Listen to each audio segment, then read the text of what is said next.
We're going to start with the game that just finished. It took us, 8 conference finals to get a good game, but it was worth it. We finally get a close game, a game that was undecided in the final seconds, well, quite literally the final 0.5 seconds. How good is it to finally get a good game? Oh, it's amazing to just finally have a playoff type atmosphere, if that makes sense. Yeah. The rest of the playoffs just hasn't been.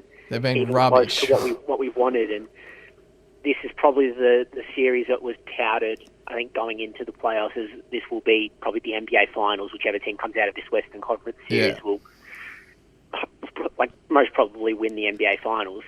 But to finally see these two sides, it took them 4 games to bring out a classic, and it was one of the all-time great finishes to this game. Brilliant game, and it had obviously its ups and downs. The Warriors scored the first 12 points, and we all sat there going, please don't give us another blowout, just anything. As Brownie will say later, the National Blowout Association, just please give us a close game. But Houston responded, and then in the third quarter, Steph went off again, and they went into the fourth with a 10-point lead, and it looked like, for all intensive purposes, it was probably over. Money's on Golden State at home.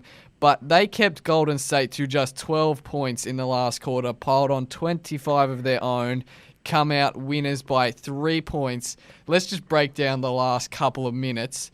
I think, now this was in the last couple of minutes, but it was pretty close. Draymond is going to be regretting that missed dunk. The one he just completely blew. That's a moment he'd love back. But even Houston, they had a few. Harden missed a good look. Gordon missed a good look. Steph missed a good look. And then obviously the one at the end. But they had their chances.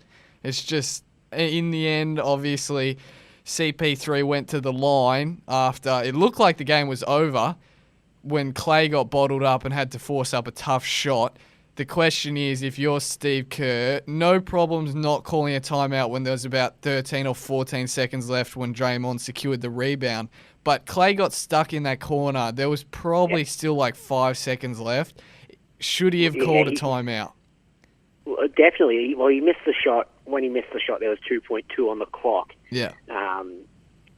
And he had the ball for the majority of that last 10 seconds of the game, and it doesn't make sense. I think they only had one timeout left, but at that point you've got to use it. You're stuck in that situation, and you know you can draw up a play to get one of at least 3 guys open for a good shot. Even with 5 seconds, they can get an open look for either KD, Steph, or Clay. They could have done so much better than the turnaround tough shot that he missed. And then everybody thinks the game's over. It's all done 2-2. Hang on a second. They're going to put 0.5 back on the clock. CP3 goes down to the other end, misses the first one, and then makes the second one, despite the fact that if he had have intentionally missed the second one, by the time they grab the rebound and get a timeout called, they're probably going to have like 0.2 max left on the clock. And then we saw what happened. That was a pretty good look for Steph. Oh, yeah, and I think that's not the look that Houston would have wanted to give Steph. Nope. And I think it worked perfectly for the Warriors, but they probably shouldn't have been in that situation in the first place. And I think just sitting here watching it, I saw CP3 miss that first free throw, and I thought, oh, God. Yeah, it was just one of those, like, it's happening to him again. Like, yeah, you could just see it happen. You can see everything on social media that was going to be talked about after the game. But then he didn't make that second free throw, and I guess worst case scenario, you go to overtime there. You're at least not going to lose the game. But I think, as you said, there wasn't enough time for Golden State to get that rebound and then call a timeout, and also be able to get a shot up after the timeout. So I don't know. It worked out for the Rockets in the end, and they've tied the series up at 2-2 going back to Houston. So they have, and they've got home court advantage back as well. Yeah. So we'll have to see. Obviously, it now goes back to Houston. If we just, the outside of the play-by-play, looking at how the game was played through the box score and who stood up, I mean, Harden and CP3 combined for 57 points. Paul down the stretch as well, brilliant. This is the same thing that happens, and it's credit to Houston. They still won despite this, but we talked about it last week. James had 40 plus in every single game won, and after that, he's not been up to his MVP standard. And once again, he hasn't been. In this game, yes, he had 30 points, but it was on 3 of 12 from 3, 11 of 26 from the field. And he had quite a few looks down the stretch to try and shut the door and not give him a single chance, and he missed them. Yeah, and I think he went 3 of 12 from 3 for the match, 25%. And, Eric Gordon was only 1 of 8, and he hit that one very late in the game. That one big one. But even he had another look that could have sealed it pretty close to that one. So I think the interesting thing that I'm just looking at the box score now, and they only had 7 players out in the court for the whole 48 minutes. And Eric Gordon came off the bench and played 34 minutes. Gerald Green came off the bench and only played just under 12 minutes. Yeah. A guy like PJ Tucker had 16 rebounds. Yeah, which is huge. In his, and he played the most minutes. He played 44 minutes for Houston. So, some great production out of those guys outside of James Harden. Yep, it was. And that is the question now for them, because yes, you're 2-2, and yes, this was a fantastic win. Their play style, as you say, is just, at the moment, they've clearly decided they're a 7-man rotation. They can't play Luke Mbah-a-Moute. He's 3 of 14 from 3 since returning from that shoulder injury. Took no part in this game, and it looks pretty clear that he's not going to be part of the rotation unless they get an injury. Now it's the question of, can those guys, Harden played 43, Paul 42, Tucker 44, Ariza 41, Eric Gordon, as you said, played about 35. They're going to have to do that in these last 3 games, and is it enough? You obviously you were very strong with Houston before the series, even when they lost the first game. Now, obviously, right now, you're saying yes, but is it going to be enough? Because, yes, CP3 and Harden did well, but if you actually look at it, Capella just had the 8. He did have 13 rebounds. We talked about PJ Tucker's rebounding, but he just had the 4 points. Ariza only had 9, Gordon 14, Gerald Green 3. Can they get near 60 out of Harden and CP3 and those guys step up again? I don't think they're going to get 60 out of CP3 and Harden. And I think Eric Gordon will shoot better than 1 of 8 from 3 in every other game. And I think if you look at the Warriors, they only had 9 players take to the court throughout this game. So it's a really starter-orientated series, and we looked at, I spoke about previously on the podcast about Houston's depth, and they bring in guys like Mbah-a-Moute, who hasn't had a great playoff, and they could bring in a guy like Joe Johnson. I don't know if he's injured or what's going on with him, but I don't know. I think it will be enough, because I think Harden will continue to score 30-plus no matter what, but I think a guy like Eric Gordon isn't going to shoot 1 of 8 all the time, and I think if they can get Clint Capella into the game a bit more, they do have a very good shot of making the NBA Finals. Yep. On top of that, obviously, this game there was no Iggy. Iguodala was not playing, even though he was listed as questionable. He was ruled out for this game, which meant that Kevon Looney was in the starting lineup. He actually has been really good this series, but this game, the consensus is he just wasn't great. The 4 points he had 6 offensive rebounds, which is quite good, but it's still, he didn't have the impact that he's having, mainly probably because he's being forced to play in a bigger role that he's not quite ready for. Iggy's returns obviously looming over whether or not he'll be ready for Game 5. If Iggy's not there, how much of an impact does it have on them if they can't play their Hampton 5 death lineup? Look, I think I'm going to throw a bit of an unscripted question. I did do unscripted this week. And, I think Iggy is right to go. Do you think that maybe they rested him today almost thinking that they'd come away with a win? They've beaten Houston 6 or 7 times already in Oakland in the playoffs. And do you think they maybe kind of expected to win and they didn't think they needed Iggy out on the floor to do it today?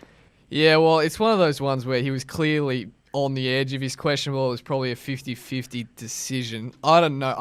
I do think that the Warriors would have expected to win. I don't think they would have expected to be 2-2 at any point. Do you think if they're 2-1 down, they play Iggy? Oh yeah, I'd say they definitely do, and I'll be very surprised if he doesn't play in Houston in Game 5. It's hard to tell. I mean, we don't know. We're not with their medical staff. They're also going to have to sort out. Clay came back, but he did hurt. Left the game with that knee injury. Kind of looked a bit gimpy, but he came back. So I don't think that'll be too serious. I can't see him missing a game if he's able to come back to the game that he was initially injured in. But yeah, it's something.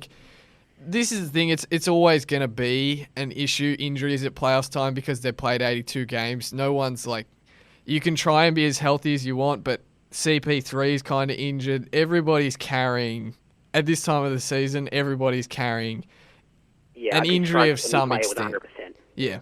And the other thing as well, which is the major talking, or not major talking point, but the fact that they kept the Warriors to 92 points. You can't get in a track meet with this team, which is really difficult because Houston's style is kind of track meet shoot threes with us, but the Warriors have like averaged nearly probably 123 points over the first three, 119, 127, 126.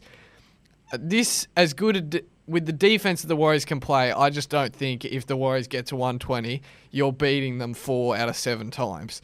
Where they kept them to 92, and especially 2 quarters in particular where they really took over. The 18 points the Warriors scored in the second and 12 in the fourth, that was really the game because they weren't able to get the explosions that they got out of Curry, for example, in the third when they scored 34 points. So I think keeping it under 100 is such a massive key for them. At least don't let it get up to that 110-ish level because this team's just unbeatable if we're going all-out track meet style, in my opinion. Yeah, I have to say the same. I think that then to combine for 30 points in that second and fourth quarter and then come out and score 34 in the third, I think it's a trademark Golden State to come in that third quarter, and Steph was just on another level in the third quarter, shooting the lights out. I think he had 17 points, 5 threes in the third quarter. Yeah, very similar to Game 3 where he went off as well. Yeah, and it's just, I think the thing that the Warriors would have liked about that is that they weren't just relying on KD this time. Yeah. They've seemed to just kind of go to KD on the ISO throughout this playoffs and more throughout this series. But Steph in the last 2 games has just had a stellar time, and especially the Oracle. I think that's probably a major influence on his game. But he's going to really have to look to let him down, and they have to really decide who they want to take over, whether it's going to be Curry, whether it's going to be Durant. Yeah. They're going to have to make that decision on the fly. Yep, and obviously the other one, Curry had the 28 in Game 4. He obviously had the 35 in Game 3. He was quiet in the first 2. And Durant's always going to be Durant. He actually had a pretty rough shooting night. 1 of 5 from 3, 9 of 24 from the field for his 27 points. Draymond was Draymond. I don't think it was a good Draymond game. He missed a lot of opportunities, missed a free throw as well. The one that's really not shown up as of yet is Klay Thompson. Yeah. So in this game, he had 10 points on 4 of 13 shooting. If we go back to Game 3, he just had the 13 points. Game 2, where they obviously lost, he had just the 8. He's not playing at that same level that he was. And I think, especially now that he's got an injury cloud, is it concerning, or are they going to be all right if Steph and Clay go? If KD and Steph go off? Look, I think they're going to be all right, and they're still going to be very competitive because, let's face it, we're 4 games into this series, and they've won 2, and they were 3 points away from winning this one. Yeah. With only Steph and Kevin Durant, I think it's almost like Clay's probably the easiest one to defend out of the 3. So yeah. Well, you kind of expect him to be the first one to be shut down out of the 3 of them. Yeah. So I think they're still in with a very good shot, even if Clay is under an injury cloud. Yeah. Or not shooting as well as he has previously, but I think they've still got a chance. I think with Clay, the main thing is that he can't create his shot as much as Steph can, in terms of, even if Steph's jumper isn't falling, he's found a way, and he's shown this even when he was struggling before his Game 3 explosion. He can still get to the rim, where the Clay can, but it's not with the same finishing ability and speed that Steph can. So if you shut down his shot, in saying that he did have 28 in game one, so it's not like he's been off the whole series, but it's something for them to think about, that's for sure. Finally, to wrap it up, obviously we're going to talk about it later, but D'Antoni came out before this game and actually said that it was the Warriors who had all the pressure on them. Regardless of who had the pressure on them this game, let's move it over to game 5. 2-2 tied up, Houston's at home. Who has the most pressure on them in this game 5? I'm going to say Houston. Yep. Just because now the series is back to home court. If they lose game 5, they have to go back to Golden State and win another game at the Oracle. They haven't been out there. This is the first time they've been able to do it in the playoffs. Yep. So it's almost like we talk about the Boston-Cleveland series. If Boston lose game 5 and if Houston lose game 5 at home, then it's going to be really tough to have to win another game away to force that game 7. So I think that the pressure is on Houston right now. Yep. Yeah, I think I'd agree. I think to an extent, but at the same time, I do think that the Warriors, as much as for them, I think they're going to be fine in terms of they've shown that they're very capable on the road. Going down 3-2 when you have to play another game at Houston when you don't have that home court is not ideal. And it's not ideal. I think they'll be fine, but it's not ideal in terms of this isn't where they were supposed to be at. This is not where they wanted to be in the series, and it's probably not where they envisioned themselves being in the series. So it's going to, if they lose and they're on the brink of elimination, it's going to be a bit of a reality check, and then we'll see what they're really made of. Yeah, I'd say if if Houston wins game 5, it goes to 7 because I don't see them beating Golden State again. Yeah. At the Oracle. At home. So I think it's going to be down to home court now, and Houston just really have to take advantage of that home court.